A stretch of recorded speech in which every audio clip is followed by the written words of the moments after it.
ಓಂ ಶಾಂತಿ. ಇಂದಿನ ಪರಮಾತ್ಮನ ಮಹಾವಾಕ್ಯ ಮುರುಳಿ ದಿನಾಂಕ 29/3/2024. ಬಾಪ್ತಾದ ಮಧುಬನ. ಮಧುರ ಮಕ್ಕಳೇ, ಜ್ಞಾನದ ಬಗ್ಗೆ ವಿಚಾರ ಸಾಗರ ಮಂಥನವನ್ನು ಮಾಡುವ ಅಭ್ಯಾಸವನ್ನು ಮಾಡಿಕೊಳ್ಳಿ. ಏಕಾಂತದಲ್ಲಿ ಕುಳಿತು ಬೆಳಗ್ಗೆ ಅಮೃತ ವೇಳೆಯ ಸಮಯದಲ್ಲಿ ಜ್ಞಾನದ ಬಗ್ಗೆ ವಿಚಾರ ಸಾಗರ ಮಂಥನವನ್ನು ಮಾಡಿ. ಆಗ ಹೊಸ ಹೊಸ ಜ್ಞಾನದ ಮಾತು ಬುದ್ಧಿಯಲ್ಲಿ ಧಾರಣೆ ಆಗುತ್ತದೆ. ಇಂದಿನ ಪ್ರಶ್ನೆಯಾಗಿದೆ, ಮಕ್ಕಳು ತಮ್ಮ ಸ್ಥಿತಿಯನ್ನು ಬಹಳ ಚೆನ್ನಾಗಿ ರೂಪಿಸಿಕೊಳ್ಳಬೇಕು ಎಂದು ಬಯಸಿದರೆ ಯಾವ ಯಾವ ಮಾತಿನ ಕಡೆ ನಿಮಗೆ ಸದಾ ಗಮನ ಇರಬೇಕು?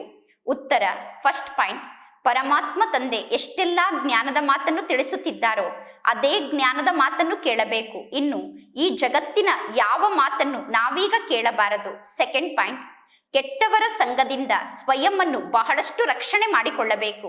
ಯಾರು ಚೆನ್ನಾಗಿ ಜ್ಞಾನದ ಶಿಕ್ಷಣವನ್ನು ಕಲಿಯುತ್ತಿದ್ದಾರೋ, ಯಾರು ಜ್ಞಾನವನ್ನು ಧಾರಣೆ ಮಾಡಿಕೊಳ್ಳುತ್ತಾರೋ ಅಂಥವರ ಸಂಘದಲ್ಲಿ ಇರಬೇಕು. ಆಗ ನಮ್ಮ ಸ್ಥಿತಿ ಬಹಳ ಚೆನ್ನಾಗಿರುತ್ತದೆ. ಕೆಲವು ಮಕ್ಕಳ ಸ್ಥಿತಿಯನ್ನು ನೋಡಿ ಪರಮಾತ್ಮ ತಂದೆಗೆ ವಿಚಾರ ಬರುತ್ತದೆ, ಈ ನಾಟಕದಲ್ಲಿ ಸ್ವಲ್ಪ ಪರಿವರ್ತನೆ ಆಗಲಿ ಎಂದು. ಆದರೆ ಪುನಃ ಪರಮಾತ್ಮ ತಂದೆ ಹೇಳುತ್ತಾರೆ, ಈಗ ಇಲ್ಲಿ ರಾಜಧಾನಿ ಸ್ಥಾಪನೆ ಆಗುತ್ತಿದೆ ಎಂದು. ಓಂ ಶಾಂತಿ. ಬೇಹದ್ದಿನ ತಂದೆ ಒಬ್ಬರೇ ಆಗಿದ್ದಾರೆ. ಬೇಹದ್ದಿನ ಮಕ್ಕಳಿಗೆ ತಂದೆ ಕುಳಿತು ಜ್ಞಾನವನ್ನು ತಿಳಿಸುತ್ತಿದ್ದಾರೆ, ಅಥವಾ ಬೇಹದ್ದಿನ ಮಕ್ಕಳಿಗೆ ಬೇಹದ್ದಿನ ತಂದೆ ಶಿಕ್ಷಣವನ್ನು ಕಲಿಸುತ್ತಿದ್ದಾರೆ. ಇನ್ನು ಮನುಷ್ಯರು ಏನೆಲ್ಲವನ್ನು ಓದುತ್ತಿದ್ದಾರೆ, ಮನುಷ್ಯರು ಏನೆಲ್ಲವನ್ನು ಕೇಳುತ್ತಿದ್ದಾರೆ, ನೀವೀಗ ಅದನ್ನು ಕೇಳಬಾರದು. ಮನುಷ್ಯರು ಓದುವಂತಹ ಯಾವ ಶಿಕ್ಷಣವನ್ನು ನೀವೀಗ ಕಲಿಯಬಾರದು. ಏಕೆಂದರೆ ನಿಮಗೆ ಅರ್ಥ ಆಗಿದೆ, ಇದೊಂದೇ ಈಶ್ವರೀಯ ಶಿಕ್ಷಣ ಆಗಿದೆ. ಈಗ ನಾವು ಈ ಈಶ್ವರೀಯ ಶಿಕ್ಷಣವನ್ನು ಕಲಿಯಬೇಕು. ಈಗ ಕೇವಲ ಒಬ್ಬ ಈಶ್ವರ ತಂದೆಯ ಮೂಲಕ ನೀವು ಶಿಕ್ಷಣವನ್ನು ಕಲಿಯಬೇಕು. ಪರಮಾತ್ಮ ತಂದೆ ಯಾವ ಶಿಕ್ಷಣವನ್ನು ಕಲಿಸುತ್ತಿದ್ದಾರೋ ಆ ಜ್ಞಾನದ ಶಿಕ್ಷಣವನ್ನು ನಾವೀಗ ಕಲಿಯಬೇಕು. ಪರಮಾತ್ಮ ತಂದೆ ಕಲಿಸುತ್ತಿರುವ ಜ್ಞಾನದ ಶಿಕ್ಷಣವನ್ನು ಓರಲ್ ಆಗಿ ನಾವು ಕಲಿಯಬೇಕು. ಜಗತ್ತಿನಲ್ಲಿ ಅನೇಕ ಪ್ರಕಾರದ ಪುಸ್ತಕವನ್ನು ಬರೆಯುತ್ತಾರೆ ಮತ್ತು ಇಡೀ ಜಗತ್ತಿನ ಜನ ಅನೇಕ ಪ್ರಕಾರದ ಪುಸ್ತಕವನ್ನು ಓದುತ್ತಾರೆ. ಜಗತ್ತಿನಲ್ಲಿ ವಿಭಿನ್ನ ಪ್ರಕಾರದ ಬಹಳಷ್ಟು ಪುಸ್ತಕ ಇದೆ. ಜಗತ್ತಿನ ಜನ ಅನೇಕ ಪ್ರಕಾರದ ಪುಸ್ತಕವನ್ನು ಓದುತ್ತಿರುತ್ತಾರೆ. ಇಲ್ಲಿ ಪರಮಾತ್ಮ ತಂದೆ ಮಕ್ಕಳಿಗೆ ತಿಳಿಸುತ್ತಾರೆ, ನೀವೀಗ ಒಬ್ಬ ತಂದೆ ಹೇಳುತ್ತಿರುವ ಜ್ಞಾನದ ಮಾತನ್ನು ಕೇಳಿ ಮತ್ತು ಪರಮಾತ್ಮ ತಂದೆ ಹೇಳುತ್ತಿರುವ ಜ್ಞಾನದ ಮಾತನ್ನೇ ಅನ್ಯರಿಗೆ ತಿಳಿಸಿ. ಏಕೆಂದರೆ ಪರಮಾತ್ಮ ತಂದೆ ಏನೆಲ್ಲವನ್ನು ತಿಳಿಸುತ್ತಿದ್ದಾರೋ ಆ ಜ್ಞಾನದ ಮಾತಿನ ಮೂಲಕ ನಿಮ್ಮ ಕಲ್ಯಾಣ ಆಗುತ್ತದೆ. ತಂದೆಯ ಮೂಲಕ ನೀವು ಏನೆಲ್ಲವನ್ನು ಕೇಳುತ್ತೀರೋ ಅದರಲ್ಲೇ ನಿಮ್ಮ ಕಲ್ಯಾಣ ಸಮಾವೇಶ ಆಗಿದೆ. ಇನ್ನು ಜಗತ್ತಿನಲ್ಲಿ ಅನೇಕ ಪ್ರಕಾರದ ಪುಸ್ತಕ ಇದೆ. ಹೊಸ ಹೊಸ ಪುಸ್ತಕಗಳನ್ನು ರಚನೆ ಮಾಡುತ್ತಿರುತ್ತಾರೆ. ನಿಮಗೆ ಗೊತ್ತಿದೆ, ಒಬ್ಬ ತಂದೆ ಸತ್ಯವಾದ ಜ್ಞಾನದ ಮಾತನ್ನು ತಿಳಿಸುತ್ತಿದ್ದಾರೆ. ನಿಮಗೆ ಗೊತ್ತಿದೆ, ಒಬ್ಬ ಪರಮಾತ್ಮ ತಂದೆ ತಿಳಿಸುತ್ತಿರುವ ಎಲ್ಲಾ ಜ್ಞಾನದ ಮಾತು ಸತ್ಯವಾದ ಮಾತಾಗಿದೆ. ಒಬ್ಬ ತಂದೆ ಸತ್ಯವಾದ ಮಾತನ್ನು ತಿಳಿಸುತ್ತಾರೆ. ಒಬ್ಬ ತಂದೆ ತಿಳಿಸುತ್ತಿರುವ ಎಲ್ಲಾ ಮಾತು ಸರಿಯಾದ ಮಾತಾಗಿದೆ. ಅಂದ ಮೇಲೆ ಆ ತಂದೆ ಹೇಳುತ್ತಿರುವ ಜ್ಞಾನದ ಮಾತನ್ನೇ ನೀವೀಗ ಕೇಳಬೇಕು. ತಂದೆ ಮಕ್ಕಳಿಗೆ ಬಹಳ ಕಡಿಮೆ ಜ್ಞಾನವನ್ನು ತಿಳಿಸುತ್ತಾರೆ. ಪರಮಾತ್ಮ ತಂದೆ ವಿಸ್ತಾರವಾಗಿ ಮಕ್ಕಳಿಗೆ ಜ್ಞಾನವನ್ನು ತಿಳಿಸಿ ಪುನಃ ಒಂದು ಮಾತಿನ ಕಡೆ ಮಕ್ಕಳ ಗಮನವನ್ನು ಸೆಳೆಯುತ್ತಾರೆ. ಬಲೆ ಭಗವದ್ಗೀತೆಯಲ್ಲಿ ಮನ್ಮನಾಭವ ಅನ್ನುವ ಶಬ್ದ ಇದೆ. ಪರಮಾತ್ಮ ತಂದೆ ತಿಳಿಸುತ್ತಾರೆ, ಈ ಶಬ್ದ ಸರಿಯಾದ ಶಬ್ದ ಆಗಿದೆ. ಆದರೆ ಪರಮಾತ್ಮ ತಂದೆ ಮನ್ಮನಾಭವ ಅನ್ನುವ ಶಬ್ದವನ್ನು ಹೇಳಿಲ್ಲ. ಪರಮಾತ್ಮ ತಂದೆ ತಿಳಿಸುತ್ತಾರೆ, ಸ್ವಯಂವನ್ನು ಆತ್ಮ ಎಂದು ತಿಳಿದುಕೊಳ್ಳಿ ಮತ್ತು ತಂದೆಯಾದ ನನ್ನನ್ನು ನೆನಪು ಮಾಡಿ. ಈ ಸೃಷ್ಟಿ ಚಕ್ರದ ಆದಿ ಮಧ್ಯ ಅಂತ್ಯದ ಜ್ಞಾನವನ್ನು ಪರಮಾತ್ಮ ತಂದೆ ಮಕ್ಕಳಿಗೆ ತಿಳಿಸುತ್ತಿದ್ದಾರೆ. ಆ ಜ್ಞಾನವನ್ನು ನೀವೀಗ ಧಾರಣೆ ಮಾಡಿಕೊಳ್ಳಿ. ಈಗ ನಿಮಗೆ ಗೊತ್ತಿದೆ, ನಮ್ಮಲ್ಲಿ ಯಾರೆಲ್ಲ ದೇವತೆಗಳಾಗುತ್ತಾರೋ ಸತ್ಯಯುಗದಲ್ಲಿ ಪುನಃ ಅವರ ಸಂಖ್ಯೆ ವೃದ್ಧಿಯಾಗುತ್ತಾ ಹೋಗುತ್ತದೆ. ಈಗ ಮಕ್ಕಳಿಗೆ ಮೂಲವತನದ ನೆನಪು ಕೂಡ ಇದೆ ಮತ್ತು ಹೊಸ ಜಗತ್ತಿನ ನೆನಪು ಕೂಡ ಇದೆ. ಈ ಜಗತ್ತಿನಲ್ಲಿ ನಂಬರ್ 1 ಸರ್ವಶ್ರೇಷ್ಠ ಅಂದರೆ ಪರಮಾತ್ಮ ತಂದೆಯಾಗಿದ್ದಾರೆ. ನಂತರ 2ನೇ ನಂಬರ್ನಲ್ಲಿ ಹೊಸ ಜಗತ್ತು ಶ್ರೇಷ್ಠ ಜಗತ್ತಾಗಿದೆ. ಹೊಸ ಜಗತ್ತಿನಲ್ಲಿ ಸರ್ವಶ್ರೇಷ್ಠ ಲಕ್ಷ್ಮೀ ನಾರಾಯಣರು ರಾಜ್ಯವನ್ನು ಆಳುತ್ತಾರೆ. ಅಂದ ಮೇಲೆ ಅವಶ್ಯವಾಗಿ ಲಕ್ಷ್ಮೀ ನಾರಾಯಣರ ಚಿತ್ರ ಇರಲೇಬೇಕು. ಇನ್ನು ಲಕ್ಷ್ಮೀ ನಾರಾಯಣರ ಚಿತ್ರ ಈ ಜಗತ್ತಿನಲ್ಲಿ ಸಂಕೇತದ ರೂಪದಲ್ಲಿ ಉಳಿದುಕೊಂಡಿದೆ. ಕೇವಲ ಒಂದೇ ಚಿತ್ರ ಇರಬೇಕು. ಆದರೆ ರಾಮನ ಚಿತ್ರ ಕೂಡ ಇದೆ. ಆದರೆ ರಾಮರಾಜ್ಯಕ್ಕೆ ಸ್ವರ್ಗ ಎಂದು ಕರೆಯುವುದಿಲ್ಲ. ರಾಮರಾಜ್ಯ ಅರ್ಧ ಸ್ವರ್ಗ ಆಗಿದೆ. ಅಂದರೆ ತ್ರೇತಾಯುಗ ಅರ್ಧ ಸ್ವರ್ಗ ಆಗಿದೆ. ಪರಮಾತ್ಮ ತಂದೆ ಈಗ ಮಕ್ಕಳಿಗೆ ಸರ್ವಶ್ರೇಷ್ಠ ಶಿಕ್ಷಣವನ್ನು ಕಲಿಸುತ್ತಿದ್ದಾರೆ. ಈ ಶಿಕ್ಷಣವನ್ನು ಕಲಿಯಲು ಯಾವುದೇ ಪುಸ್ತಕದ ಅವಶ್ಯಕತೆ ಇಲ್ಲ. ಈ ಜಗತ್ತಿನ ಯಾವ ಪುಸ್ತಕಗಳು ಹಾಗೆ ಉಳಿಯಲು ಸಾಧ್ಯ ಇಲ್ಲ. ಮುಂದಿನ ಜನ್ಮದಲ್ಲಿ ಪುನಃ ಶಿಕ್ಷಣವನ್ನು ಕಲಿಯುವುದಕ್ಕೋಸ್ಕರ ಈ ಪುಸ್ತಕಗಳು ಹಾಗೆ ಇರಲು ಸಾಧ್ಯ ಇಲ್ಲ. ಪರಮಾತ್ಮ ತಂದೆ ತಿಳಿಸುತ್ತಾರೆ, ಈ ಒಂದು ಜನ್ಮಕ್ಕೋಸ್ಕರ ನೀವು ಈ ಶಿಕ್ಷಣವನ್ನು ಕಲಿಯುತ್ತಿದ್ದೀರಾ. ಈ ಒಂದು ಜನ್ಮದಲ್ಲಿ ಮಾತ್ರ ಈ ಜ್ಞಾನದ ಶಿಕ್ಷಣವನ್ನು ನಾವು ಕಲಿಯುತ್ತೇವೆ. ಇಲ್ಲಿ ಪರಮಾತ್ಮ ತಂದೆ ಅಮರ ಕಥೆಯನ್ನು ಹೇಳುತ್ತಿದ್ದಾರೆ. ಇದು ಅಮರ ಕಥೆಯಾಗಿದೆ ಮತ್ತು ನರನಿಂದ ನಾರಾಯಣ ಆಗುವಂತಹ ಶಿಕ್ಷಣವನ್ನು ತಂದೆ ಮಕ್ಕಳಿಗೆ ಕಲಿಸುತ್ತಿದ್ದಾರೆ. ಹೊಸ ಜಗತ್ತಿಗೋಸ್ಕರ ನರನಿಂದ ನಾರಾಯಣ ಆಗುವಂತಹ ಶಿಕ್ಷಣವನ್ನು ತಂದೆ ಮಕ್ಕಳಿಗೆ ಕಲಿಸುತ್ತಿದ್ದಾರೆ. ಈಗ ಮಕ್ಕಳಾದ ನೀವು 84 ಜನ್ಮದ ಚಕ್ರದ ಬಗ್ಗೆ ಅರ್ಥ ಮಾಡಿಕೊಂಡಿದ್ದೀರಾ. ಇದು ಶಿಕ್ಷಣವನ್ನು ಕಲಿಯುವ ಸಮಯ ಆಗಿದೆ. ಅಂದ ಮೇಲೆ ಬುದ್ಧಿಯ ಮೂಲಕ ಜ್ಞಾನದ ಬಗ್ಗೆ ಮಂಥನವನ್ನು ಮಾಡಬೇಕು. ನೀವೀಗ ಜ್ಞಾನದ ಶಿಕ್ಷಣವನ್ನು ಕಲಿತು ಅನ್ಯರಿಗೂ ಜ್ಞಾನದ ಶಿಕ್ಷಣವನ್ನು ಕಲಿಸಬೇಕು. ಬೆಳಗ್ಗೆ ಅಮೃತ ವೇಳೆಯ ಸಮಯದಲ್ಲಿ ಎದ್ದು ಜ್ಞಾನದ ಬಗ್ಗೆ ವಿಚಾರ ಸಾಗರ ಮಂಥನವನ್ನು ಮಾಡಬೇಕು. ಜ್ಞಾನದ ಬಗ್ಗೆ ವಿಚಾರ ಸಾಗರ ಮಂಥನವನ್ನು ಮಾಡಲು ಒಳ್ಳೆಯ ಸಮಯ ಅಂದರೆ ಬೆಳಗ್ಗೆ ಅಮೃತ ವೇಳೆಯ ಸಮಯ ಆಗಿದೆ. ಯಾರು ಅನ್ಯರಿಗೆ ಜ್ಞಾನವನ್ನು ತಿಳಿಸುತ್ತಾರೋ ಅವರು ಅವಶ್ಯವಾಗಿ ಜ್ಞಾನದ ಬಗ್ಗೆ ವಿಚಾರ ಸಾಗರ ಮಂಥನವನ್ನು ಮಾಡುತ್ತಾರೆ. ಯಾರು ಅನ್ಯರಿಗೆ ಜ್ಞಾನವನ್ನು ತಿಳಿಸುತ್ತಾರೋ ಅವರು ಜ್ಞಾನದ ಬಗ್ಗೆ ಅವಶ್ಯವಾಗಿ ವಿಚಾರವನ್ನು ಮಾಡಿ ಟಾಪಿಕ್ಸ್ ಅನ್ನು ನಿರ್ಮಾಣ ಮಾಡುತ್ತಾರೆ. ಹೊಸ ಹೊಸ ಪಾಯಿಂಟ್ ಅನ್ನು ನಿರ್ಮಾಣ ಮಾಡುತ್ತಾರೆ. ಭಕ್ತಿ ಮಾರ್ಗದ ಮಾತನ್ನು ನೀವು ಅನೇಕ ಜನ್ಮದಿಂದ ಕೇಳಿದ್ದೀರಾ. ಜ್ಞಾನ ಮಾರ್ಗದ ಈ ಮಾತನ್ನು ಅನೇಕ ಜನ್ಮದವರೆಗೂ ನೀವು ಕೇಳಲು ಸಾಧ್ಯ ಇಲ್ಲ. ಪರಮಾತ್ಮ ತಂದೆ ಒಮ್ಮೆ ಮಾತ್ರ ಬಂದು ಈ ಜ್ಞಾನವನ್ನು ತಿಳಿಸುತ್ತಾರೆ. ಪರಮಾತ್ಮ ತಂದೆಯ ಮೂಲಕ ಒಮ್ಮೆ ಮಾತ್ರ ನೀವು ಈ ಜ್ಞಾನವನ್ನು ಕೇಳುತ್ತೀರಾ. ನಂತರ ಈ ಜ್ಞಾನ ಮರೆತು ಹೋಗುತ್ತದೆ. ಭಕ್ತಿ ಮಾರ್ಗದಲ್ಲಿ ಅನೇಕ ಪುಸ್ತಕ ಇದೆ. ಭಕ್ತಿ ಮಾರ್ಗದ ಪುಸ್ತಕವನ್ನು ಓದಿ ಭಕ್ತಿಯನ್ನು ಮಾಡುವುದನ್ನು ಕಲಿಯುವುದಕ್ಕೋಸ್ಕರ ವಿದೇಶದಿಂದ ಅನೇಕ ಜನ ಭಾರತಕ್ಕೆ ಬರುತ್ತಾರೆ. ಈಗ ಈ ಎಲ್ಲಾ ವಸ್ತುಗಳು ಸಮಾಪ್ತಿಯಾಗುತ್ತದೆ. ಸತ್ಯುಗದಲ್ಲಿ ಯಾವ ಪುಸ್ತಕದ ಅವಶ್ಯಕತೆ ಕೂಡ ಇರುವುದಿಲ್ಲ. ಇದೆಲ್ಲ ಕಲಿಯುಗದ ಸಾಮಗ್ರಿಯಾಗಿದೆ. ನೀವು ಈಗ ಈ ಕಣ್ಣಿನಿಂದ ಏನೆಲ್ಲವನ್ನು ನೋಡುತ್ತಿದ್ದೀರೋ ಅದ್ಯಾವುದು ಸತ್ಯುಗದಲ್ಲಿ ಇರುವುದಿಲ್ಲ. ಈ ಕಲಿಯುಗದಲ್ಲಿ ಇರುವಂತಹ ಆಸ್ಪತ್ರೆ, ಜೈಲ್, ಜಡ್ಜ್ ಮುಂತಾದವರು ಸತ್ಯುಗದಲ್ಲಿ ಇರುವುದಿಲ್ಲ. ಸತ್ಯುಗದಲ್ಲಿ ಆಸ್ಪತ್ರೆ ಇರುವುದಿಲ್ಲ, ಜೈಲ್ ಇರುವುದಿಲ್ಲ, ಜಡ್ಜ್ ಇರುವುದಿಲ್ಲ. ಸತ್ಯುಗದ ಜಗತ್ತೇ ಬೇರೆ ಜಗತ್ತಾಗಿದೆ. ಜಗತ್ತಂತೂ ಇದೇ ಆಗಿದೆ. ಆದರೆ ಸತ್ಯುಗ ಹೊಸ ಜಗತ್ತಾಗಿದೆ. ಕಲಿಯುಗ ಹಳೆಯ ಜಗತ್ತಾಗಿದೆ. ಹೊಸ ಜಗತ್ತಿಗೂ ಮತ್ತು ಹಳೆಯ ಜಗತ್ತಿಗೂ ಅವಶ್ಯವಾಗಿ ಅಂತರ ಇರುತ್ತದೆ. ಸತ್ಯುಗಕ್ಕೆ ಸ್ವರ್ಗ ಎಂದು ಕರೆಯಲಾಗುತ್ತದೆ. ಅದೇ ಜಗತ್ತು ಪುನಃ ನರಕ ಆಗುತ್ತದೆ. ಎಲ್ಲರೂ ಯಾರಾದರೂ ಸತ್ತರೆ ಸತ್ತವರು ಸ್ವರ್ಗವಾಸಿಯಾದರು ಎಂದು ಬಾಯಿಂದ ಹೇಳುತ್ತಾರೆ. ಸನ್ಯಾಸಿಗಳು ಶರೀರವನ್ನು ತ್ಯಾಗ ಮಾಡಿದರೆ ಅವರು ಬ್ರಹ್ಮಾಂಡದಲ್ಲಿ ಲೀನ ಆದರು ಅಥವಾ ನಿರ್ವಾಣಕ್ಕೆ ಹೋದರು ಎಂದು ಹೇಳುತ್ತಾರೆ. ಆದರೆ ಯಾರು ನಿರ್ವಾಣಕ್ಕೆ ಹೋಗಲು ಸಾಧ್ಯ ಇಲ್ಲ. ನಿಮಗೆ ಗೊತ್ತಿದೆ ಈ ರುದ್ರಮಾಲೆ ಹೇಗೆ ರಚನೆ ಆಗುತ್ತದೆ ಎಂದು. ರುಂಡ ಮಾಲೆ ಕೂಡ ಇದೆ. ವಿಷ್ಣುವಿನ ರಾಜಧಾನಿಯ ಮಾಲೆ ಕೂಡ ನಿರ್ಮಾಣ ಆಗುತ್ತದೆ. ಈ ಮಾಲೆಯ ರಹಸ್ಯವನ್ನು ಈಗ ಮಕ್ಕಳಾದ ನೀವು ಅರ್ಥ ಮಾಡಿಕೊಂಡಿದ್ದೀರಾ. ನಂಬರ್ ವಾರಾಗಿ ಈ ಜ್ಞಾನದ ಶಿಕ್ಷಣವನ್ನು ಕಲಿತು ನಂಬರ್ ವಾರಾಗಿ ನೀವು ಮಾಲೆಯ ಮಣಿಯಾಗಿ ಪೋಣಿಸಲ್ಪಡುತ್ತೀರಾ. ಇದು ಈಶ್ವರೀಯ ಶಿಕ್ಷಣ ಆಗಿದೆ ಅನ್ನುವ ನಿಶ್ಚಯ ಮೊದಲು ನಿಮ್ಮ ಬುದ್ಧಿಯಲ್ಲಿ ಇರಬೇಕು. ಪರಮಾತ್ಮ ತಂದೆ ಸರ್ವಶ್ರೇಷ್ಠ ತಂದೆಯಾಗಿದ್ದಾರೆ ಮತ್ತು ಪರಮಾತ್ಮ ತಂದೆ ಸರ್ವಶ್ರೇಷ್ಠ ಶಿಕ್ಷಕ ಆಗಿದ್ದಾರೆ. ನಿಮ್ಮ ಬುದ್ಧಿಯಲ್ಲಿ ಯಾವ ಜ್ಞಾನ ಇದೆಯೋ ಆ ಜ್ಞಾನವನ್ನು ಅನ್ಯರಿಗೆ ನೀಡಬೇಕು. ಅನೇಕರನ್ನು ನಿಮ್ಮ ಸಮಾನ ಮಾಡಿಕೊಳ್ಳಬೇಕು. ಜ್ಞಾನದ ಬಗ್ಗೆ ವಿಚಾರ ಸಾಗರ ಮಂಥನವನ್ನು ಮಾಡಬೇಕು. ಬೆಳಗ್ಗೆ ಬೆಳಗ್ಗೆ ಪೇಪರ್ಗಳು ಎಲ್ಲರಿಗೂ ಸಿಗುತ್ತದೆ. ಜಗತ್ತಿನ ಪೇಪರ್ ಬೆಳಗ್ಗೆ ಎಲ್ಲರಿಗೂ ಸಿಗುತ್ತದೆ. ಆ ಪೇಪರ್ ಅನ್ನು ಬೆಳಗ್ಗೆ ಓದುವುದು ಸಾಮಾನ್ಯ ಮಾತಾಗಿದೆ. ಆದರೆ ಜ್ಞಾನದ ಒಂದೊಂದು ಮಾತು ಲಕ್ಷಾಂತರ ರೂಪಾಯಿ ಬೆಲೆ ಬಾಳುವಂತಹ ಮಾತಾಗಿದೆ. ಕೆಲವರು ಚೆನ್ನಾಗಿ ಈ ಜ್ಞಾನವನ್ನು ಅರ್ಥ ಮಾಡಿಕೊಳ್ಳುತ್ತಾರೆ. ಕೆಲವರು ಜ್ಞಾನವನ್ನು ಕಡಿಮೆ ಅರ್ಥ ಮಾಡಿಕೊಳ್ಳುತ್ತಾರೆ. ಜ್ಞಾನವನ್ನು ಮಕ್ಕಳು ಎಷ್ಟು ಅರ್ಥ ಮಾಡಿಕೊಳ್ಳುತ್ತಾರೋ ಮತ್ತು ಎಷ್ಟು ಜ್ಞಾನವನ್ನು ಅನ್ಯರಿಗೆ ತಿಳಿಸುತ್ತಾರೋ ಅದಕ್ಕನುಸಾರವಾಗಿ ಹೊಸ ಜಗತ್ತಿನಲ್ಲಿ ಮಕ್ಕಳಿಗೆ ಪದವಿ ಸಿಗುತ್ತದೆ. ಜ್ಞಾನದ ಬಗ್ಗೆ ವಿಚಾರ ಸಾಗರ ಮಂಥನವನ್ನು ಮಾಡಲು ನೀವು ಬಹಳಷ್ಟು ಏಕಾಂತದಲ್ಲಿ ಇರಬೇಕು. ರಾಮತೀರ್ಥ ಅನ್ನುವ ಗುರುಗಳ ಬಗ್ಗೆ ಎಲ್ಲರೂ ಹೇಳುತ್ತಾರೆ. ರಾಮತೀರ್ಥ ಅನ್ನುವ ಗುರುಗಳು ಯಾವಾಗ ಪುಸ್ತಕವನ್ನು ಬರೆಯುತ್ತಿದ್ದರೋ ಆಗ ತಮ್ಮ ಶಿಷ್ಯರಿಗೆ ಹೇಳುತ್ತಿದ್ದರು, ನೀವು 1 ಮೈಲ್ ದೂರದಲ್ಲಿ ಹೋಗಿ ಕುಳಿತುಕೊಳ್ಳಿ, ಇಲ್ಲದಿದ್ದರೆ ನಿಮ್ಮ ಸಂಕಲ್ಪದ ವೈಬ್ರೇಷನ್ ನನ್ನ ಬಳಿ ಬಂದು ತಲುಪುತ್ತದೆ. ಆದ್ದರಿಂದ ನಾನು ಬರೆಯುವಾಗ ನೀವು 1 ಕಿಲೋಮೀಟರ್ ದೂರದಲ್ಲಿ ಹೋಗಿ ಕುಳಿತುಕೊಳ್ಳಿ ಎಂದು ರಾಮತೀರ್ಥರು ತಮ್ಮ ಶಿಷ್ಯರಿಗೆ ಹೇಳುತ್ತಿದ್ದರು. ಈಗ ನೀವೆಲ್ಲರೂ ಇಲ್ಲಿ ಪರ್ಫೆಕ್ಟ್ ಆಗುತ್ತಿದ್ದೀರಾ. ಇನ್ನು ಇಡೀ ಜಗತ್ತಿನ ಜನರ ಬುದ್ಧಿ ಡಿಫೆಕ್ಟೆಡ್ ಬುದ್ಧಿಯಾಗಿದೆ. ನೀವೀಗ ಪರಿಪೂರ್ಣರಾಗುತ್ತಿದ್ದೀರಾ. ಜಗತ್ತಿನ ಜನರ ಬುದ್ಧಿ ಅಪೂರ್ಣ ಬುದ್ಧಿಯಾಗಿದೆ. ಈ ಶಿಕ್ಷಣದ ಮೂಲಕ ನೀವು ಲಕ್ಷ್ಮಿ ಅಥವಾ ನಾರಾಯಣ ಆಗುತ್ತೀರಾ. ಅಂದ ಮೇಲೆ ಇದು ಎಷ್ಟು ಶ್ರೇಷ್ಠ ಶಿಕ್ಷಣ ಆಗಿದೆ. ಆದರೆ ಪರಮಾತ್ಮ ತಂದೆಯ ಈ ಕ್ಲಾಸ್ನಲ್ಲಿ ಪರಮಾತ್ಮ ತಂದೆ ಮಕ್ಕಳನ್ನು ನಂಬರ್ ವಾರಾಗಿ ಕೂರಿಸಲು ಸಾಧ್ಯ ಇಲ್ಲ. ಒಂದು ವೇಳೆ ಪರಮಾತ್ಮ ತಂದೆ ಯಾರು ಕಡಿಮೆ ಶಿಕ್ಷಣವನ್ನು ಕಲಿಯುತ್ತಿದ್ದಾರೋ ಅವರನ್ನು ಹಿಂದೆ ಕೂರಿಸಿದರೆ ಅವರು ಜ್ಞಾನ ಮಾರ್ಗವನ್ನೇ ಬಿಟ್ಟು ಹೋಗುತ್ತಾರೆ. ಅವರು ಒಂದು ವೇಳೆ ಹಿಂದೆ ಕುಳಿತಿದ್ದರೆ ಅಲ್ಲಿ ಆಕಳಿಸುತ್ತಿರುತ್ತಾರೆ, ತೂಕಡಿಸುತ್ತಿರುತ್ತಾರೆ. ಯಾರು ಜ್ಞಾನದ ಶಿಕ್ಷಣವನ್ನು ಚೆನ್ನಾಗಿ ಕಲಿಯುತ್ತಿಲ್ಲವೋ ಅವರು ಹಿಂದೆ ಕುಳಿತು ವಾತಾವರಣವನ್ನು ಕೆಡಿಸಿ ಬಿಡುತ್ತಾರೆ. ಹಾಗೆ ನೋಡಿದರೆ ಕಾಯಿದೆ ಹೇಳುತ್ತದೆ ಶಾಲೆಯಲ್ಲಿ ನಂಬರ್ ವಾರಾಗಿ ವಿದ್ಯಾರ್ಥಿಗಳನ್ನು ಕೂರಿಸಬೇಕು ಎಂದು.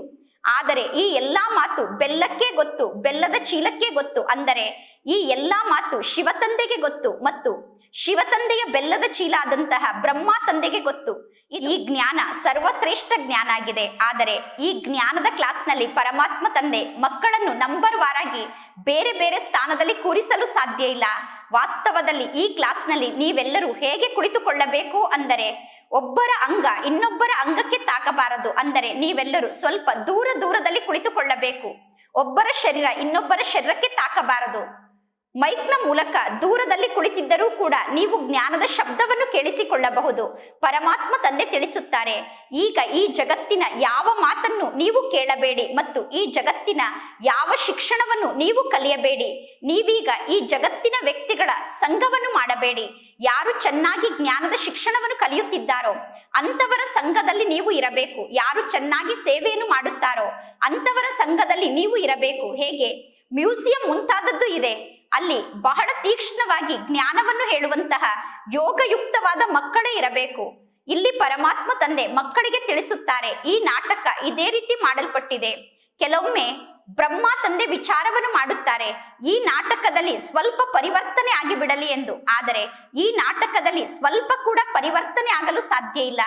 ಕೆಲವೊಮ್ಮೆ ಪರಮಾತ್ಮ ತಂದೆ ಕೂಡ ವಿಚಾರವನ್ನು ಮಾಡುತ್ತಾರೆ, ಈ ನಾಟಕದಲ್ಲಿ ಸ್ವಲ್ಪ ಪರಿವರ್ತನೆ ಆಗಲಿ ಎಂದು. ಆದರೆ ಈ ನಾಟಕ ಸ್ವಲ್ಪ ಕೂಡ ಪರಿವರ್ತನೆ ಆಗಲು ಸಾಧ್ಯ ಇಲ್ಲ. ಇದು ಮಾಡಲ್ಪಟ್ಟ ಆಟ ಆಗಿದೆ. ಮಕ್ಕಳ ಸ್ಥಿತಿಯನ್ನು ನೋಡಿ ಪರಮಾತ್ಮ ತಂದೆಗೆ ವಿಚಾರ ಬರುತ್ತದೆ, ಈ ನಾಟಕದಲ್ಲಿ ಸ್ವಲ್ಪ ಪರಿವರ್ತನೆ ಆಗಲಿ, ಮಕ್ಕಳ ಜೀವನದಲ್ಲಿ ಸ್ವಲ್ಪ ಪರಿವರ್ತನೆ ಆಗಲಿ ಎಂದು. ಇಂತಿಂತಹ ಮಕ್ಕಳು ಸ್ವರ್ಗಕ್ಕೆ ಹೇಗೆ ಬರಲು ಸಾಧ್ಯ ಎಂದು ತಂದೆಯ ಮನಸ್ಸಿನಲ್ಲಿ ವಿಚಾರ ಬರುತ್ತದೆ. ಪುನಃ ಪರಮಾತ್ಮ ತಂದೆಯ ಮನಸ್ಸಿನಲ್ಲಿ ವಿಚಾರ ಬರುತ್ತದೆ, ಸ್ವರ್ಗದ ರಾಜ್ಯದಾನಿಯಲ್ಲಿ ಎಲ್ಲಾ ಪ್ರಕಾರದ ಆತ್ಮರೂ ಬೇಕು ಎಂದು. ಸ್ವರ್ಗದ ರಾಜ್ಯದಲ್ಲಿ ಕೆಲವರು ದಾಸದಾಸಿಯರಾಗುತ್ತಾರೆ, ಕೆಲವರು ಚಾಂಡಾಲರಾಗುತ್ತಾರೆ. ಆದರೆ ಈ ನಾಟಕದಲ್ಲಿ ಸ್ವಲ್ಪ ಕೂಡ ಪರಿವರ್ತನೆ ಆಗಲು ಸಾಧ್ಯ ಇಲ್ಲ. ಭಗವಾನ್ ವಾಚಾಗಿದೆ, ಇದು ಮಾಡಲ್ಪಟ್ಟಂತಹ ನಾಟಕ. ಈ ನಾಟಕದಲ್ಲಿ ಸ್ವಲ್ಪ ಕೂಡ ಪರಿವರ್ತನೆ ಆಗಲು ಸಾಧ್ಯ ಇಲ್ಲ. ಭಗವಂತ ತಂದೆಗಿಂತ ದೊಡ್ಡವರು ಯಾರೂ ಇಲ್ಲ ಎಂದು ಎಲ್ಲರೂ ಹೇಳುತ್ತಾರೆ. ಆದ್ದರಿಂದ ಜಗತ್ತಿನ ಮನುಷ್ಯರು ಹೇಳುತ್ತಾರೆ, ಭಗವಂತ ತಂದೆ ಮನಸ್ಸನ್ನು ಮಾಡಿದರೆ ಏನಾದರೂ ಮಾಡಬಹುದು, ಭಗವಂತ ತಂದೆ ಏನನ್ನು ಮಾಡಲು ಸಾಧ್ಯ ಇಲ್ಲ, ಅವರು ಎಲ್ಲವನ್ನೂ ಮಾಡಬಹುದು ಎಂದು ಮನುಷ್ಯರು ಹೇಳುತ್ತಾರೆ. ಆದರೆ ಪರಮಾತ್ಮ ತಂದೆ ಸ್ವಯಂ ಹೇಳುತ್ತಾರೆ, ನಾನು ಕೂಡ ಏನನ್ನೂ ಮಾಡಲು ಸಾಧ್ಯ ಇಲ್ಲ, ಇದು ಮಾಡಲ್ಪಟ್ಟ ಆಟ ಆಗಿದೆ. ಎಷ್ಟೆಲ್ಲಾ ವಿಘ್ನಗಳು ಮಕ್ಕಳ ಜೀವನದಲ್ಲಿ ಬರುತ್ತದೆ. ವಿಘ್ನ ಬಂದಾಗ ತಂದೆ ಕೂಡ ಏನನ್ನೂ ಮಾಡಲು ಸಾಧ್ಯ ಇಲ್ಲ. ಈ ವಿಘ್ನ ಬರುವುದು ಕೂಡ ನಾಟಕದಲ್ಲಿ ಫಿಕ್ಸ್ ಆಗಿದೆ. ಅಂದ ಮೇಲೆ ವಿಘ್ನ ಬಂದಾಗ ನಾನು ಏನನ್ನು ಮಾಡಲು ಸಾಧ್ಯ ಎಂದು ತಂದೆ ಕೇಳುತ್ತಾರೆ. ವಿಘ್ನದಿಂದ ಮುಕ್ತ ಆಗಲು ಮಕ್ಕಳು ಸ್ವಯಂ ತಂದೆಯನ್ನು ನೆನಪು ಮಾಡಬೇಕು. ಅನೇಕ ಮಕ್ಕಳು ತಂದೆಯನ್ನು ಕೂಗಿ ಕರೆಯುತ್ತಾರೆ, ಬಾಬಾ ಇವರು ನಮ್ಮ ಮೇಲೆ ಅತ್ಯಾಚಾರವನ್ನು ಮಾಡುತ್ತಿದ್ದಾರೆ, ನೀವು ಬಂದು ರಕ್ಷಣೆಯನ್ನು ಮಾಡಿ ಎಂದು. ಅವರು ನಿಮ್ಮ ಮೇಲೆ ಅತ್ಯಾಚಾರವನ್ನು ಮಾಡಿದರೆ ಆಗ ಪರಮಾತ್ಮ ತಂದೆ ಏನನ್ನು ಮಾಡಲು ಸಾಧ್ಯ? ಪರಮಾತ್ಮ ತಂದೆ ಹೇಳುತ್ತಾರೆ, ನಾಟಕದಲ್ಲಿ ಇದೇ ರೀತಿ ಫಿಕ್ಸ್ ಆಗಿದೆ, ನೀವು ಶಕ್ತಿಶಾಲಿಯಾಗಿ ಸ್ವಯಂನ ರಕ್ಷಣೆಯನ್ನು ಮಾಡಿಕೊಳ್ಳಬೇಕು. ಇದು ಮಾಡಲ್ಪಟ್ಟಂತಹ ನಾಟಕ ಆಗಿದೆ ಎಂದು ಈ ರೀತಿ ತಿಳಿದುಕೊಳ್ಳಬೇಡಿ. ಎಲ್ಲವೂ ಭಗವಂತನ ಇಚ್ಛೆಯಂತೆ ನಡೆಯುತ್ತಿದೆ ಎಂದು ತಿಳಿದುಕೊಳ್ಳಬೇಡಿ. ಎಲ್ಲವೂ ನಾಟಕದಲ್ಲಿ ಮೊದಲೇ ಫಿಕ್ಸ್ ಆಗಿದೆ. ಒಂದು ವೇಳೆ ಎಲ್ಲವೂ ಪರಮಾತ್ಮ ತಂದೆಯ ಕೈಯಲ್ಲಿ ಇದ್ದಿದ್ದರೆ, ಎಲ್ಲವೂ ಪರಮಾತ್ಮ ತಂದೆಯ ಇಚ್ಛೆಯಂತೆ ನಡೆಯುವುದಾಗಿದ್ದರೆ, ಅನನ್ಯ ಮಕ್ಕಳು ಶರೀರವನ್ನು ತ್ಯಾಗ ಮಾಡಿದಾಗ ಪುನಃ ಪರಮಾತ್ಮ ತಂದೆ ಆ ಮಕ್ಕಳ ರಕ್ಷಣೆಯನ್ನು ಮಾಡಿ ಅವರನ್ನು ಜೀವಂತ ಮಾಡುತ್ತಿದ್ದರು. ಈ ಮಾತಿನಲ್ಲಿ ಅನೇಕ ಮಕ್ಕಳಿಗೆ ಸಂಶಯ ಬರುತ್ತದೆ, ಭಗವಂತ ತಂದೆ ಓದಿಸುತ್ತಾರೆ ಎಂದು ನೀವು ಹೇಳುತ್ತೀರಾ. ಒಂದು ವೇಳೆ ಎಲ್ಲರೂ ಭಗವಂತ ತಂದೆಗೆ ಮಕ್ಕಳಾಗಿದ್ದರೆ ಭಗವಂತ ತಂದೆ ತಮ್ಮ ಮಕ್ಕಳನ್ನು ಏಕೆ ರಕ್ಷಣೆ ಮಾಡಲಿಲ್ಲ? ಭಗವಂತ ತಂದೆಗೆ ತಮ್ಮ ಮಕ್ಕಳನ್ನು ಉಳಿಸಲು ಏಕೆ ಸಾಧ್ಯ ಆಗಲಿಲ್ಲ ಎಂದು ಅನೇಕರು ಪರಮಾತ್ಮ ತಂದೆಯ ಬಗ್ಗೆ ಕಂಪ್ಲೇಂಟ್ ಅನ್ನು ಮಾಡುತ್ತಾರೆ. ಜಗತ್ತಿನ ಜನ ಹೇಳುತ್ತಾರೆ, ಇಂತಹ ಗುರುಗಳು ಇಂಥವರ ಪ್ರಾಣದ ರಕ್ಷಣೆಯನ್ನು ಮಾಡಿದರು, ಇಂಥವರ ಆತ್ಮ ಜ್ಯೋತಿ ಶರೀರವನ್ನು ತ್ಯಾಗ ಮಾಡಿ ಹೋಗಿತ್ತು, ಪುನಃ ಆ ಪ್ರಾಣ ವಾಪಸ್ ಅವರ ಶರೀರದಲ್ಲಿ ಸೇರಿಕೊಂಡಿತು ಎಂದು ಹೇಳುತ್ತಾರೆ. ಕೆಲವರು ಚಿತೆಯ ಮೇಲಿನಿಂದ ಎದ್ದು ಬಿಡುತ್ತಾರೆ, ಚಿತೆಯ ಮೇಲೆ ಮಲಗಿರುವಂತಹ ಶವ ಕೂಡ ಎದ್ದು ಬಿಡುತ್ತದೆ. ಪುನಃ ಹೇಳುತ್ತಾರೆ, ಈಶ್ವರ ಇವರ ಆತ್ಮವನ್ನು ವಾಪಸ್ ಕಳಿಸಿದರು. ಕಾಲ ಇವರನ್ನು ಕರೆದುಕೊಂಡು ಹೋಗಿತ್ತು, ಆದರೆ ಪರಮಾತ್ಮ ತಂದೆ ಇವರ ಮೇಲೆ ಕರುಣೆಯನ್ನು ತೋರಿಸಿದರು, ಆದ್ದರಿಂದ ಇವರ ಆತ್ಮ ವಾಪಸ್ ಬಂತು ಎಂದು ಹೇಳುತ್ತಾರೆ. ಪರಮಾತ್ಮ ತಂದೆ ತಿಳಿಸುತ್ತಾರೆ, ಏನೆಲ್ಲ ನಾಟಕದಲ್ಲಿ ಫಿಕ್ಸ್ ಆಗಿದೆಯೋ ಅದೇ ನಡೆಯುತ್ತದೆ. ಇಲ್ಲಿ ಪರಮಾತ್ಮ ತಂದೆ ಏನನ್ನೂ ಮಾಡಲು ಸಾಧ್ಯ ಇಲ್ಲ. ಇದಕ್ಕೆ ನಾಟಕದಲ್ಲಿ ಫಿಕ್ಸ್ ಆದಂತಹ ಮಾತು ಎಂದು ಕರೆಯಲಾಗುತ್ತದೆ. ನಾಟಕ ಅನ್ನುವ ಶಬ್ದದ ಬಗ್ಗೆ ನಿಮಗೆ ಗೊತ್ತಿದೆ. ಪರಮಾತ್ಮ ತಂದೆ ತಿಳಿಸುತ್ತಾರೆ, ಏನೆಲ್ಲ ನಡೆಯಬೇಕೋ ಅದೇ ನಡೆಯುತ್ತದೆ. ನೀವೇಕೆ ಚಿಂತೆಯನ್ನು ಮಾಡುತ್ತೀರಾ? ಈ ನಾಟಕದಲ್ಲಿ ಏನು ನಡೆಯಬೇಕಿತ್ತೋ ಅದೇ ನಡೆಯಿತು ಅಂದ ಮೇಲೆ ನೀವೇಕೆ ಚಿಂತೆಯನ್ನು ಮಾಡುತ್ತೀರಾ? ಈಗ ಪರಮಾತ್ಮ ತಂದೆ ಮಕ್ಕಳಾದ ನಮ್ಮನ್ನು ನಿಶ್ಚಿಂತ ಆತ್ಮರನ್ನಾಗಿ ಮಾಡುತ್ತಿದ್ದಾರೆ. ಸೆಕೆಂಡಿಗೂ ಏನೆಲ್ಲ ನಡೆಯುತ್ತಿದೆಯೋ ಅದನ್ನು ನಾಟಕ ಎಂದು ತಿಳಿದುಕೊಳ್ಳಬೇಕು. ಆತ್ಮ ಒಂದು ಶರೀರವನ್ನು ತ್ಯಾಗ ಮಾಡಿ ಇನ್ನೊಂದು ಶರೀರವನ್ನು ಧಾರಣೆ ಮಾಡಿಕೊಂಡು ಪಾತ್ರವನ್ನು ಅಭಿನಯ ಮಾಡುತ್ತದೆ. ಈ ಅನಾದಿ ನಾಟಕವನ್ನು ನೀವು ಹೇಗೆ ಚೇಂಜ್ ಮಾಡಲು ಸಾಧ್ಯ? ಕೆಲವು ಮಕ್ಕಳ ಸ್ಥಿತಿ ಕಚ್ಚಾ ಸ್ಥಿತಿ ಆಗಿರುತ್ತದೆ. ಯಾರ ಸ್ಥಿತಿ ಕಚ್ಚಾ ಇದೆಯೋ ಅಂತಹ ಮಕ್ಕಳ ಬುದ್ಧಿಯಲ್ಲಿ ಈ ನಾಟಕದಲ್ಲಿ ಸ್ವಲ್ಪ ಪರಿವರ್ತನೆ ಆಗಬೇಕು ಅನ್ನುವ ವಿಚಾರ ಬಹಳಷ್ಟು ನಡೆಯುತ್ತದೆ. ಆದರೆ ನಾಟಕದಲ್ಲಿ ಏನು ಫಿಕ್ಸ್ ಆಗಿದೆಯೋ ಅದನ್ನು ಯಾರೂ ಕೂಡ ಸ್ವಲ್ಪವೂ ಪರಿವರ್ತನೆ ಮಾಡಲು ಸಾಧ್ಯ ಇಲ್ಲ. ಇದೆಲ್ಲ ನಾಟಕದಲ್ಲಿ ಫಿಕ್ಸ್ ಆಗಿದೆ ಅಂದ ಮೇಲೆ ಇಲ್ಲಿ ಯಾರೂ ಏನನ್ನೂ ಮಾಡಲು ಸಾಧ್ಯ ಇಲ್ಲ. ಜಗತ್ತಿನ ಜನಬಲೆ ಎಂತೆಂತಹ ಮಾತನ್ನು ಬೇಕಾದರೂ ಹೇಳಬಹುದು, ಆದರೆ ನಿಮ್ಮ ಬುದ್ಧಿಯಲ್ಲಿ ನಾಟಕದ ರಹಸ್ಯ ಇದೆ. ನಾವೀಗ ಪಾತ್ರವನ್ನು ಅಭಿನಯ ಮಾಡಲೇಬೇಕು, ಇದರಲ್ಲಿ ಚಿಂತೆಯ ಯಾವ ಮಾತು ಇಲ್ಲ. ಆದರೆ ಎಲ್ಲಿಯವರೆಗೂ ಮಕ್ಕಳ ಸ್ಥಿತಿ ಕಚ್ಚಾ ಇರುತ್ತದೆಯೋ ಅಲ್ಲಿಯವರೆಗೂ ನಾಟಕದಲ್ಲಿ ಸ್ವಲ್ಪ ಪರಿವರ್ತನೆ ಆಗಲಿ ಅನ್ನುವ ಅಲೆ ಮಕ್ಕಳ ಮನಸ್ಸಿನಲ್ಲಿ ಉತ್ಪನ್ನ ಆಗುತ್ತಿರುತ್ತದೆ. ಈ ಸಮಯದಲ್ಲಿ ನೀವೆಲ್ಲರೂ ಶಿಕ್ಷಣವನ್ನು ಕಲಿಯುತ್ತಿದ್ದೀರಾ, ನೀವೆಲ್ಲರೂ ದೇಹದಾರಿಗಳಾಗಿದ್ದೀರಾ. ನಾನೊಬ್ಬನೇ ವಿದೇಹಿ ಆಗಿದ್ದೇನೆ ಎಂದು ಪರಮಾತ್ಮ ತಂದೆ ತಿಳಿಸುತ್ತಾರೆ. ಎಲ್ಲಾ ದೇಹದಾರಿಗಳಿಗೂ ನಾನು ಶಿಕ್ಷಣವನ್ನು ಕಲಿಸುತ್ತಿದ್ದೇನೆ. ಪರಮಾತ್ಮ ತಂದೆ ತಿಳಿಸುತ್ತಾರೆ, ಕೆಲವೊಮ್ಮೆ ಬ್ರಹ್ಮ ತಂದೆ ಕೂಡ ಮಕ್ಕಳಿಗೆ ಕುಳಿತು ಜ್ಞಾನವನ್ನು ತಿಳಿಸುತ್ತಾರೆ. ಪರಮಾತ್ಮ ತಂದೆಯ ಪಾತ್ರ ಅದ್ಭುತವಾದ ಪಾತ್ರ ಆಗಿದೆ ಮತ್ತು ಪ್ರಜಾಪಿತ ಬ್ರಹ್ಮನ ಪಾತ್ರ ಕೂಡ ಅದ್ಭುತವಾದ ಪಾತ್ರ ಆಗಿದೆ. ಬ್ರಹ್ಮ ತಂದೆ ಜ್ಞಾನದ ಬಗ್ಗೆ ವಿಚಾರ ಸಾಗರ ಮಂಥನವನ್ನು ಮಾಡಿ ನಿಮಗೆ ಜ್ಞಾನವನ್ನು ತಿಳಿಸುತ್ತಾರೆ. ಇದು ಅದ್ಭುತವಾದ ಜ್ಞಾನ ಆಗಿದೆ. ಈ ಬ್ರಹ್ಮ ತಂದೆ ತಮ್ಮ ಬುದ್ಧಿಯನ್ನು ಬಹಳಷ್ಟು ಉಪಯೋಗ ಮಾಡಬೇಕಾಗುತ್ತದೆ. ಬೆಳಗ್ಗೆ ಅಮೃತ ವೇಳೆಯ ಸಮಯದಲ್ಲಿ ಬ್ರಹ್ಮ ತಂದೆ ಜ್ಞಾನದ ಬಗ್ಗೆ ವಿಚಾರ ಸಾಗರ ಮಂಥನವನ್ನು ಮಾಡುತ್ತಾರೆ. ನೀವು ಕೂಡ ಬ್ರಹ್ಮ ತಂದೆಯ ಸಮಾನ ಬೆಳಗ್ಗೆ ಅಮೃತ ವೇಳೆಯ ಸಮಯದಲ್ಲಿ ಜ್ಞಾನದ ಬಗ್ಗೆ ವಿಚಾರ ಸಾಗರ ಮಂಥನವನ್ನು ಮಾಡಬೇಕು. ನೀವೀಗ ಟೀಚರ್ನ ಸಮಾನ ಆಗಬೇಕು. ಆದರೂ ಕೂಡ ವಿದ್ಯಾರ್ಥಿಗಳಿಗೂ ಮತ್ತು ಟೀಚರ್ಗೂ ಸ್ವಲ್ಪವಾದರೂ ಅಂತರ ಇರುತ್ತದೆ. ಟೀಚರ್ ಎಂದೂ ವಿದ್ಯಾರ್ಥಿಗಳಿಗೆ 100 ಮಾರ್ಕ್ಸ್ ಅನ್ನು ಕೊಡುವುದಿಲ್ಲ, ಸ್ವಲ್ಪ ಕಡಿಮೆ ಮಾರ್ಕ್ಸ್ ಅನ್ನು ಕೊಡುತ್ತಾರೆ. ಇಲ್ಲಿ ಪರಮಾತ್ಮ ತಂದೆ ಸರ್ವಶ್ರೇಷ್ಠ ಟೀಚರ್ ಆಗಿದ್ದಾರೆ. ಬ್ರಹ್ಮ ತಂದೆ ದೇಹದಾರಿಯಾಗಿದ್ದಾರೆ. ನೀವೀಗ ಪರಮಾತ್ಮ ತಂದೆಯ ಸಮಾನ 100% ಪರಿಪೂರ್ಣ ಆಗುವುದು ಹೇಗೆ? ಇದೆಲ್ಲ ಬಹಳಷ್ಟು ರಹಸ್ಯದ ಮಾತಾಗಿದೆ. ಕೆಲವರು ಜ್ಞಾನವನ್ನು ಕೇಳಿ ಧಾರಣೆ ಮಾಡಿಕೊಳ್ಳುತ್ತಾರೆ, ಕೆಲವರು ಜ್ಞಾನವನ್ನು ಕೇಳಿ ಖುಷಿ ಪಡುತ್ತಾರೆ. ಕೆಲವರು ಹೇಳುತ್ತಾರೆ ಪರಮಾತ್ಮ ತಂದೆ ಕೇವಲ ಒಂದೇ ವಾಣಿಯನ್ನು ನುಡಿಸುತ್ತಾರೆ, ಅದೇ ವಾಣಿ ಪುನಃ ರಿಪೀಟ್ ಆಗುತ್ತಿರುತ್ತದೆ ಎಂದು. ಈಗ ಕೆಲವರು ಹೊಸ ಮಕ್ಕಳು ತಂದೆಯ ಸಮ್ಮುಖಕ್ಕೆ ಬರುತ್ತಾರೆ ಅಂದ ಮೇಲೆ ಪರಮಾತ್ಮ ತಂದೆ ಮೊದಲು ಹೇಳಿದಂತಹ ಜ್ಞಾನದ ಮಾತನ್ನೇ ಪುನಃ ಹೇಳಬೇಕಾಗುತ್ತದೆ. ಕೆಲವೊಮ್ಮೆ ಹೊಸ ಜ್ಞಾನದ ಪಾಯಿಂಟ್ ಅನ್ನು ತಂದೆ ಹೇಳುತ್ತಾರೆ. ಅನ್ಯರಿಗೆ ಜ್ಞಾನವನ್ನು ತಿಳಿಸುವುದಕ್ಕೋಸ್ಕರ ತಂದೆ ಹೊಸ ಜ್ಞಾನದ ಪಾಯಿಂಟ್ ಅನ್ನು ತಿಳಿಸುತ್ತಿರುತ್ತಾರೆ. ಅಂದ ಮೇಲೆ ಮಕ್ಕಳಾದ ನೀವು ಪುನಃ ಪರಮಾತ್ಮ ತಂದೆಗೆ ಸಹಯೋಗವನ್ನು ನೀಡಬೇಕು. ಮ್ಯಾಗಝಿನ್ ಅನ್ನು ನಿರ್ಮಾಣ ಮಾಡುತ್ತಾರೆ. ಕಲ್ಪದ ಮೊದಲು ಕೂಡ ಇದೇ ರೀತಿ ಮ್ಯಾಗಝಿನ್ ಅಲ್ಲಿ ಬರೆದಿರಬೇಕು. ಒಂದು ವೇಳೆ ನೀವು ಪೇಪರ್ನಲ್ಲಿ ಪರಮಾತ್ಮ ತಂದೆಯ ಸಂದೇಶವನ್ನು ಪ್ರಿಂಟ್ ಮಾಡಿಸುವುದಾದರೆ ಆ ಮಾತಿನ ಕಡೆ ನೀವು ಬಹಳಷ್ಟು ಗಮನವನ್ನು ಕೊಡಬೇಕು. ಆ ಪೇಪರ್ನಲ್ಲಿ ಪ್ರಿಂಟ್ ಆದಂತಹ ಸಂದೇಶವನ್ನು ಓದಿ ಮನುಷ್ಯರಿಗೆ ಸಿಟ್ಟು ಬರಬಾರದು. ಮನುಷ್ಯರಿಗೆ ಸಿಟ್ಟು ಬರುವಂತಹ ಯಾವ ಜ್ಞಾನದ ಮಾತನ್ನು ಪೇಪರ್ನಲ್ಲಿ ನೀವು ಪ್ರಿಂಟ್ ಮಾಡಿಸಬಾರದು. ನೀವು ಮ್ಯಾಗಝಿನ್ ಅನ್ನು ಓದುತ್ತೀರಾ, ಮ್ಯಾಗಝಿನ್ ಅಲ್ಲಿ ಕೆಲವೊಂದು ಕಚ್ಚಾ ಮಾತಿರುತ್ತದೆ, ಕೆಲವೊಂದು ಪಕ್ಕಾ ಮಾತಿರುತ್ತದೆ. ಇನ್ನೂ ಯಾರೂ ಸಂಪೂರ್ಣರಾಗಿಲ್ಲ. 16 ಕಲಾ ಸಂಪೂರ್ಣರಾಗಲು ಸಮಯ ಬೇಕಾಗುತ್ತದೆ. ಈಗ ಇನ್ನೂ ನೀವು ಬಹಳಷ್ಟು ಸೇವೆಯನ್ನು ಮಾಡಬೇಕು. ಬಹಳಷ್ಟು ಜನ ಪ್ರಜೆಗಳನ್ನು ತಯಾರು ಮಾಡಬೇಕು. ಪರಮಾತ್ಮ ತಂದೆ ಮಕ್ಕಳಿಗೆ ತಿಳಿಸಿದ್ದಾರೆ, ಅನೇಕ ಪ್ರಕಾರದ ಮಾರ್ಕ್ಸ್ ಇದೆ. ಯಾರು ನಿಮಿತ್ತ ಆಗುತ್ತಾರೋ, ಅನೇಕರಿಗೆ ಜ್ಞಾನವನ್ನು ನೀಡಲು ಯಾರು ನಿಮಿತ್ತ ಆಗುತ್ತಾರೋ, ಯಾರು ಜ್ಞಾನವನ್ನು ಹೇಳಲು ವ್ಯವಸ್ಥೆಯನ್ನು ಮಾಡುತ್ತಾರೋ ಅವರೆಲ್ಲರಿಗೂ ಕೂಡ ಫಲಪ್ರಾಪ್ತಿಯಾಗುತ್ತದೆ. ಈಗ ಈ ಹಳೆಯ ಜಗತ್ತು ಸಮಾಪ್ತಿಯಾಗಲೇಬೇಕು. ಈ ಹಳೆಯ ಜಗತ್ತಿನಲ್ಲಿ ಅಲ್ಪ ಕಾಲದ ಸುಖ ಇದೆ. ಈ ಸಮಯದಲ್ಲಿ ಎಲ್ಲರಿಗೂ ಬಹಳಷ್ಟು ಕಾಯಿಲೆ ಬರುತ್ತಿರುತ್ತದೆ. ಬ್ರಹ್ಮ ತಂದೆಗೆ ಎಲ್ಲಾ ಮಾತಿನ ಅನುಭವ ಇದೆ. ಬ್ರಹ್ಮ ತಂದೆ ಎಲ್ಲಾ ಮಾತಿನಲ್ಲೂ ಅನುಭವಿಯಾಗಿದ್ದಾರೆ. ಜಗತ್ತಿನ ಮಾತನ್ನು ಕೂಡ ಬ್ರಹ್ಮ ತಂದೆ ಮಕ್ಕಳಿಗೆ ತಿಳಿಸುತ್ತಾರೆ. ಪರಮಾತ್ಮ ತಂದೆ ಮಕ್ಕಳಿಗೆ ತಿಳಿಸಿದ್ದಾರೆ, ಪತ್ರಿಕೆ ಅಥವಾ ಮ್ಯಾಗಝಿನ್ ಅಲ್ಲಿ ಅದ್ಭುತವಾದ ಮಾತನ್ನು ನೀವು ಬರೆಯಬೇಕು. ಅದನ್ನು ಓದಿ ಜಗತ್ತಿನ ಜನ ತಿಳಿದುಕೊಳ್ಳಬೇಕು. ಈ ಬ್ರಹ್ಮ ಕುಮಾರಿಯರು ಬರೆದಿರುವಂತಹ ಈ ಮಾತು ಸಂಪೂರ್ಣ ಸರಿಯಾದ ಮಾತಾಗಿದೆ ಎಂದು. 5,000 ವರ್ಷದ ಮೊದಲು ಕೂಡ ಇದೇ ರೀತಿ ಯುದ್ಧ ನಡೆದಿತ್ತು. 5,000 ವರ್ಷದ ಮೊದಲು ಹೇಗೆ ಯುದ್ಧ ನಡೆದಿತ್ತು ಅನ್ನುವುದನ್ನು ನೀವು ಬಂದು ತಿಳಿದುಕೊಳ್ಳಿ ಎಂದು ನೀವೀಗ ಪ್ರಿಂಟ್ ಮಾಡಿಸಬೇಕು.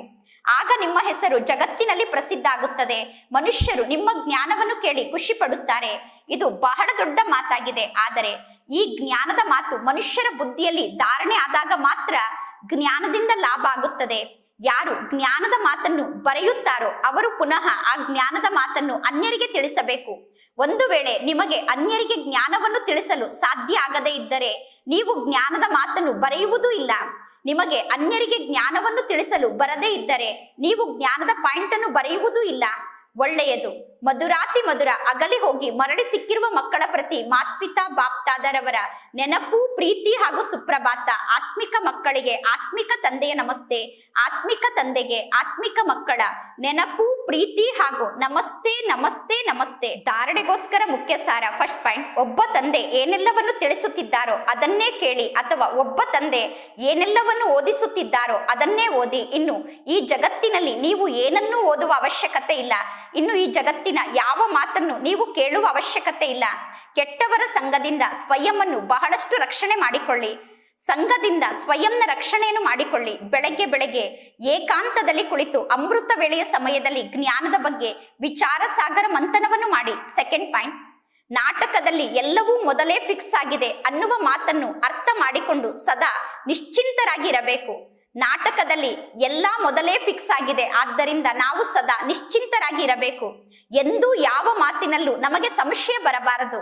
ಬಲೆ ಜಗತ್ತಿನ ಜನ ಯಾವ ಶಬ್ದವನ್ನು ಹೇಳಿದರೂ ಕೂಡ ನೀವು ಎಲ್ಲವೂ ನಾಟಕದಲ್ಲಿ ಫಿಕ್ಸ್ ಆಗಿದೆ ಎಂದು ತಿಳಿದುಕೊಂಡು ನಾಟಕದ ಮಾತಿನಲ್ಲಿ ಅಟಲರಾಗಿ ಇರಬೇಕು. ಇಂದಿನ ವರದಾನ ಆಗಿದೆ, ಅಧಿಕಾರಿಗಳಾಗಿ ಸಮಯಕ್ಕೆ ಸರಿಯಾಗಿ ಸರ್ವಶಕ್ತಿಯನ್ನು ಕಾರ್ಯದಲ್ಲಿ ತೊಡಗಿಸುವಂತಹ ಮಾಸ್ಟರ್ ಸರ್ವಶಕ್ತಿವಂತರಾಗಿ. ಸರ್ವಶಕ್ತಿವಂತ ತಂದೆಯ ಮೂಲಕ ಎಷ್ಟೆಲ್ಲ ಸರ್ವಶಕ್ತಿ ನಮಗೆ ಪ್ರಾಪ್ತಿಯಾಗಿದೆಯೋ, ಎಂತಹ ಪರಿಸ್ಥಿತಿ ಇರುತ್ತದೆಯೋ, ಎಂತಹ ಸಮಯ ಇರುತ್ತದೆಯೋ, ಅದೇ ವಿಧಿಯ ಮೂಲಕ ಆ ಸರ್ವಶಕ್ತಿಯನ್ನು ನೀವು ಯಾವ ಕಾರ್ಯದಲ್ಲಿ ಬಳಸಬೇಕು ಎಂದು ಬಯಸುತ್ತೀರೋ ಅದೇ ರೂಪದಲ್ಲಿ ಆ ಸರ್ವಶಕ್ತಿ ನಿಮಗೆ ಸಹಯೋಗಿ ಆಗಲು ಸಾಧ್ಯ. ಈ ಶಕ್ತಿಯನ್ನು ನೀವು ಯಾವ ರೂಪದಲ್ಲಿ ಬೇಕು ಎಂದು ಬಯಸುತ್ತೀರೋ ಅದೇ ರೂಪದಲ್ಲಿ ಶಕ್ತಿಯನ್ನು ಧಾರಣೆ ಮಾಡಿಕೊಳ್ಳಬಹುದು. ಅಥವಾ ಈ ಪ್ರಭುವಿನ ವರದಾನವನ್ನು ಯಾವ ರೂಪದಲ್ಲಿ ಬಯಸುತ್ತೀರೋ ಅದೇ ರೂಪದಲ್ಲಿ ನೀವು ಧಾರಣೆ ಮಾಡಿಕೊಳ್ಳಬಹುದು. ಈಗೀಗ ಶೀತಲತೆಯ ಸ್ವರೂಪದಲ್ಲಿ ನೀವು ಸ್ಥಿತ ಆಗಬಹುದು. ಈಗೀಗ ಸುಡುವಂತಹ ಜ್ವಾಲಾ ಸ್ವರೂಪದಲ್ಲಿ ನೀವು ಸ್ಥಿತ ಆಗಬಹುದು. ಕೇವಲ ಸಮಯಕ್ಕೆ ಸರಿಯಾಗಿ ಶಕ್ತಿಯನ್ನು ಕಾರ್ಯದಲ್ಲಿ ತೊಡಗಿಸುವಂತಹ ಅಧಿಕಾರಿಗಳಾಗಿ ಈ ಸರ್ವಶಕ್ತಿ ಮಾಸ್ಟರ್ ಸರ್ವಶಕ್ತಿವಂತ ಆದಂತಹ ಆತ್ಮರಾದ ನಿಮ್ಮ ಸೇವಾದಾರಿಯಾಗಿದೆ. ಮಾಸ್ಟರ್ ಸರ್ವಶಕ್ತಿವಂತ ಆತ್ಮರಾದ ನಿಮ್ಮ ಸೇವಾದಾರಿ ಸರ್ವಶಕ್ತಿಯಾಗಿದೆ. ಆದ್ದರಿಂದ ಕೇವಲ ಸಮಯಕ್ಕೆ ಸರಿಯಾಗಿ ಶಕ್ತಿಗಳನ್ನು ಕಾರ್ಯದಲ್ಲಿ ಬಳಸುವಂತಹ ಅಧಿಕಾರವುಳ್ಳವರಾಗಿ. ಇಂದಿನ ಸ್ಲೋಗನ್ ಆಗಿದೆ, ಸ್ವಯಂನ ಪುರುಷಾರ್ಥ ಅಥವಾ ವಿಶ್ವ ಕಲ್ಯಾಣದ ಕಾರ್ಯದಲ್ಲಿ ಎಲ್ಲಿ ಸಾಹಸ ಇರುತ್ತದೆಯೋ ಅಲ್ಲಿ ಸಫಲತೆ ಪ್ರಾಪ್ತಿಯಾಗೇ ಬಿಟ್ಟಿದೆ. ನಮ್ಮ ಎಲ್ಲಾ ಕಾರ್ಯದಲ್ಲೂ ನಮಗೆ ಸಫಲತೆ ಪ್ರಾಪ್ತಿಯಾಗೇ ಬಿಟ್ಟಿದೆ. ಸ್ವಯಂನ ಪುರುಷಾರ್ಥದ ಮಾತಿನಲ್ಲೂ ನಮಗೆ ಸಫಲತೆ ಸಿಕ್ಕಿದೆ, ಅಥವಾ ವಿಶ್ವ ಕಲ್ಯಾಣದ ಕಾರ್ಯದಲ್ಲೂ ಕೂಡ ಸಫಲತೆ ಸಿಕ್ಕಿದೆ. ಏಕೆಂದರೆ ನಾವು ಸಾಹಸ ಉಳ್ಳಂತಹ ಆತ್ಮರಾಗಿದ್ದೇವೆ. ಎಲ್ಲಿ ಸಾಹಸ ಇದೆಯೋ ಅಲ್ಲಿ ಸಫಲತೆ ಪ್ರಾಪ್ತಿಯಾಗೇ ಬಿಟ್ಟಿದೆ. ಒಳ್ಳೆಯದು. ಓಂ ಶಾಂತಿ.